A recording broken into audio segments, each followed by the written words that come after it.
ଆଜି ଆମେ କଥା ହେବା ଓଡ଼ିଶାର ଗର୍ବ କୋଣାର୍କ ସୂର୍ଯ୍ୟ ମନ୍ଦିର ବିଷୟରେ। ଏହା କେବଳ ପଥରର ଏକ କାରୁକାର୍ଯ୍ୟ ନୁହେଁ, ବରଂ ଏହା ନିଜ ଭିତରେ ଅନେକ ରହସ୍ୟ ଲୁଚାଇ ରଖିଛି, ଯାହା ଆଜି ବି ଆମକୁ ଆଶ୍ଚର୍ଯ୍ୟ କରେ। ତେବେ ସିଧା ସେଇ ପ୍ରଶ୍ନରୁ ଆରମ୍ଭ କରିବା, ଯାହା ବର୍ଷ ବର୍ଷ ଧରି ଇତିହାସକାରମାନଙ୍କୁ ଚିନ୍ତାରେ ପକାଇଛି।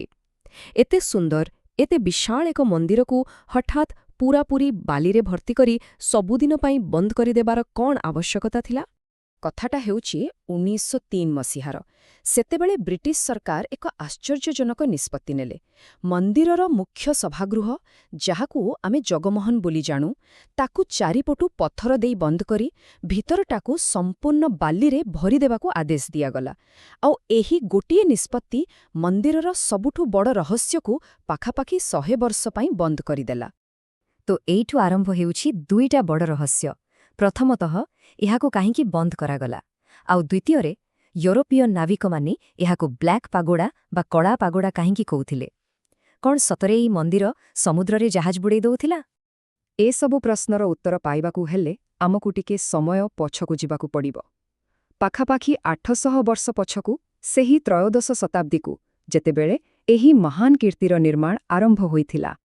ଏଇଟା ଖାଲି ଗୋଟେ ମନ୍ଦିର ନଥିଲା, ଏହା ଥିଲା ଗଙ୍ଗବଂଶର ପ୍ରତାପୀ ରାଜା ନରସିଂହ ଦେବ ପ୍ରଥମଙ୍କର ଗୋଟେ ସ୍ୱପ୍ନ। ସେ ଏହାକୁ ସୂର୍ଯ୍ୟଦେବତାଙ୍କ ପାଇଁ ତ ତିଆରି କରୁଥିଲେ, କିନ୍ତୁ ଏହା ତାଙ୍କର ସାମରିକ ବିଜୟର ପ୍ରତୀକ ମଧ୍ୟ ଥିଲା। ଆଉ ଏହାର ନିର୍ମାଣରେ କେତେ ଖର୍ଚ୍ଚ ହୋଇଥିଲା ଜାଣିଛନ୍ତି? ପୁରା ରାଜ୍ୟର 12 ବର୍ଷର ସମ୍ପୂର୍ଣ୍ଣ ଆୟ ଲାଗିଯାଇଥିଲା। ଏହାର ପରିକଳ୍ପନା ହିଁ ମୁଣ୍ଡ ଖରାପ କରିଦେବା ଭଳି। ପୁରା ମନ୍ଦିରକୁ ସୂର୍ଯ୍ୟଦେବତାଙ୍କର ଏକ ବିଶାଳ ପଥର ରଥ ଆକାରରେ ତିଆରି କରାଯାଇଥିଲା। ଏଥିରେ ଲାଗିଥିଲା 24ଟି ଚକ, ଯାହା ବର୍ଷର 24ଟି ପକ୍ଷର ପ୍ରତୀକ। ଆଉ ଏହାକୁ ଟାଣୁଥିଲେ 7ଟି ବିଶାଳ ପଥରର ଘୋଡ଼ା, ଯାହା ସପ୍ତାହର 7 ଦିନକୁ ବୁଝାଏ। ଆଉ ସବୁଠୁ ବଡ଼ କଥା, ଏ ପ୍ରତ୍ୟେକ ଚକ ଗୋଟିଏ ଗୋଟିଏ ସୂର୍ଯ୍ୟ ଘଡ଼ି, ଯାହା ଆଜି ବି ସଠିକ୍ ସମୟ ଦେଖାଏ। ଏବେ ଆସନ୍ତୁ କଥା ହେବା ଏହାର ଇଞ୍ଜିନିୟରିଂ ବିଷୟରେ, କାରଣ ଏଟା କେବଳ କଳାକୃତି ନୁହେଁ, ଏହା ପ୍ରାଚୀନ ଭାରତର ବିଜ୍ଞାନ ଓ ଇଞ୍ଜିନିୟରିଂ କେତେ ଆଗରେ ଥିଲା ତାର ଏକ ଜ୍ୱଳନ୍ତ ଉଦାହରଣ। ଆଶ୍ଚର୍ଯ୍ୟ ଲାଗିବ ଶୁଣିଲେ ଯେ ଏତେ ବଡ଼ ନିର୍ମାଣରେ ଟିକେ ବି ସିମେଣ୍ଟ ବ୍ୟବହାର ହେଇନି, ବରଂ ବଡ଼ ବଡ଼ ପଥରକୁ ଲୁହା ପ୍ଲେଟ୍ ଆଉ କ୍ଲାମ୍ପ ଦ୍ୱାରା ପରସ୍ପର ସହ ଏମିତି ଯୋଡ଼ାଯାଇଥିଲା, ଯାହାକୁ ଇଣ୍ଟରଲକିଂ ସିଷ୍ଟମ କୁହାଯାଏ। ଏହି କୌଶଳ କେବଳ ମନ୍ଦିରକୁ ମଜବୁତ କରୁନଥିଲା, ବରଂ ଏକ ଶକ୍ତିଶାଳୀ ଚୁମ୍ବକୀୟ କ୍ଷେତ୍ର ମଧ୍ୟ ତିଆରି କରୁଥିଲା। ଆଉ ଏହି ଚୁମ୍ବକୀୟ କ୍ଷେତ୍ରର ଗୋଟେ ବହୁତ ବଡ଼ କାମ ଥିଲା। ସେଇଠୁ ଜନ୍ମ ନିଏ ମନ୍ଦିରର ସବୁଠୁ ବଡ଼ ଆଉ ଚକିତ କଲା ଭଳି ରହସ୍ୟ।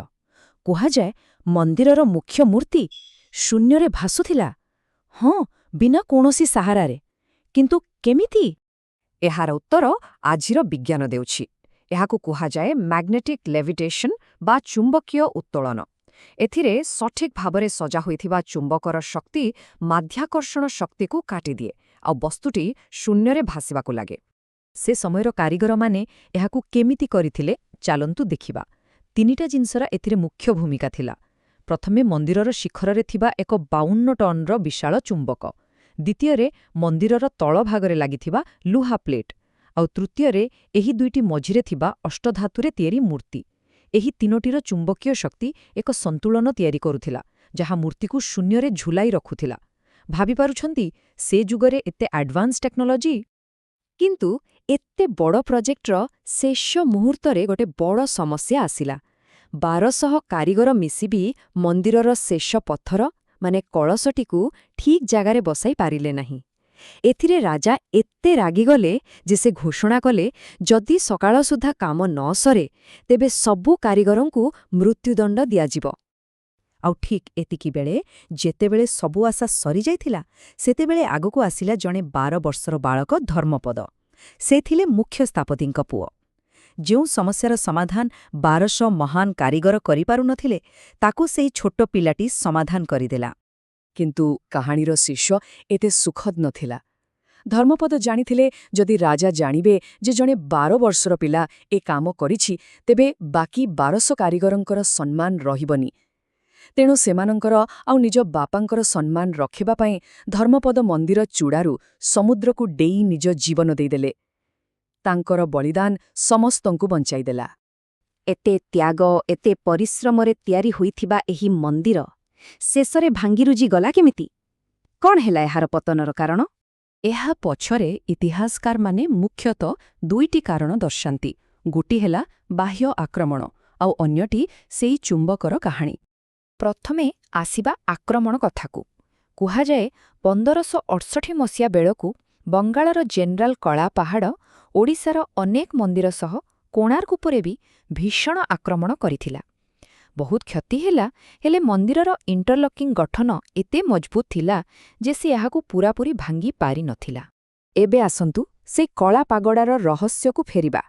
ମନ୍ଦିରର ଶିଖରରେ ଥିବା ସେଇ 52 ଟନ୍ର ଚୁମ୍ବକ ଏତେ ଶକ୍ତିଶାଳୀ ଥିଲା ଯେ ଏହାର ଚୁମ୍ବକୀୟ କ୍ଷେତ୍ର ସମୁଦ୍ର ଭିତରେ ମାଇଲ ମାଇଲ ଦୂରରୁ ଯାଉଥିବା ଜାହାଜର କମ୍ପାସକୁ ବି କାମ କରିବାକୁ ଦେଉନଥିଲା। ଫଳରେ ଜାହାଜଗୁଡ଼ିକ ଦିଗହରା ହୋଇ ଦୁର୍ଘଟଣାର ଶିକାର ହେଉଥିଲେ। ଆଉ ଏଇଠୁ ଆସୁଛି ଦ୍ୱିତୀୟ ତଥ୍ୟ। ନିଜ ଜାହାଜକୁ ବଞ୍ଚେଇବା ପାଇଁ ପର୍ତ୍ତୁଗୀଜ ନାବିକମାନେ ସେଇ ମୁଖ୍ୟ ଚୁମ୍ବକକୁ ବାହାର କରି ନେଇଗଲେ ବୋଲି କୁହାଯାଏ। ହେଲେ ସେମାନେ ଜାଣିନଥିଲେ ଯେ ସେଇ ଚୁମ୍ବକ ହିଁ ପୂରା ମନ୍ଦିରର ସନ୍ତୁଳନ ରଖିଥିଲା। ତାକୁ କାଢ଼ିଦେବା ପରେ ପୂରା ଇଣ୍ଟରଲକିଂ ସିଷ୍ଟମ ଦୁର୍ବଳ ହୋଇଗଲା ଆଉ ମନ୍ଦିର ଧୀରେ ଧୀରେ ଭାଙ୍ଗିବା ଆରମ୍ଭ କଲା। ଏସବୁ ତ ଥିଲା ଇତିହାସ। ଚାଲନ୍ତୁ ଏବେ ବର୍ତ୍ତମାନକୁ ଫେରିବା। ଶହ ଶହ ବର୍ଷ ପରେ ଆଜି କୋଣାର୍କର ସେହି ଲୁଚି ରହିଥିବା ରହସ୍ୟକୁ ଖୋଜିବା ପାଇଁ ପୁଣିଥରେ ଚେଷ୍ଟା ଆରମ୍ଭ ହୋଇଛି। ଦେଖନ୍ତୁ, 1903ରେ ବ୍ରିଟିଶମାନେ ତ ଏହାକୁ ବାଲି ଭର୍ତ୍ତି କରି ବନ୍ଦ କରିଦେଲେ, କିନ୍ତୁ ଏବେ 100 ବର୍ଷରୁ ବି ଅଧିକ ସମୟ ପରେ 2022ରେ ଭାରତୀୟ ପ୍ରତ୍ନତତ୍ତ୍ୱ ସର୍ବେକ୍ଷଣ ବା ASI ସେଇ ବାଲିକୁ ବାହାର କରିବା ପାଇଁ ଗ୍ରୀନ୍ ସିଗ୍ନାଲ ଦେଇଛି ଆଉ ତାର ପ୍ରସ୍ତୁତି ବି ଆରମ୍ଭ ହୋଇଯାଇଛି। ଆଉ ଏହି କାମ ଆରମ୍ଭ ହେବା ପରେ ଗୋଟେ ନୂଆ ଆଶ୍ଚର୍ଯ୍ୟଜନକ କଥା ସାମ୍ନାକୁ ଆସିଛି। ଜଣାପଡ଼ିଛି ଯେ ଭିତରେ ଥିବା ବାଲି ସମୟ ସହିତ ତଳୁକୁ ଦବିଯାଇଛି ଆଉ ଉପରେ ପାଖାପାଖି 13.5 ମିଟରର ଗୋଟେ ବିରାଟ ଖାଲି ଜାଗା ତିଆରି ହୋଇଯାଇଛି। ଏବେ ପ୍ରଶ୍ନ ଉଠୁଛି, ସେ ଖାଲି ଜାଗାରେ କ'ଣ ଅଛି? ତେବେ ASIର ଲକ୍ଷ୍ୟ ବହୁତ ସ୍ପଷ୍ଟ। ପ୍ରଥମେ ତ 100 ବର୍ଷରୁ ଅଧିକ ସମୟ ପରେ ଭିତରର କାରୁକାର୍ଯ୍ୟକୁ ଦେଖିବା, ତାପରେ ବାଲିକୁ ସୁରକ୍ଷିତ ଭାବେ ବାହାର କରିବା, ମନ୍ଦିରକୁ ଆହୁରି ମଜବୁତ କରିବା ଆଉ ଶେଷରେ ଭିତରେ ଲୁଚି ରହିଥିବା ସବୁ ରହସ୍ୟ ଉପରୁ ପର୍ଦ୍ଦା ଉଠାଇବା। ତେବେ ଶେଷ ପ୍ରଶ୍ନ ହେଉଛି, 120 ବର୍ଷରୁ ଅଧିକ ସମୟର ଅନ୍ଧକାର ପରେ ଯେତେବେଳେ ସେ ବନ୍ଦ କବାଟ ଖୋଲିବ, ତା ଭିତର କେଉଁ ହଜି ଯାଇଥିବା ବିଜ୍ଞାନ ଆଉ କେଉଁ ଲୁଚି ରହିଥିବା ଇତିହାସ ସାମ୍ନାକୁ ଆସିବ?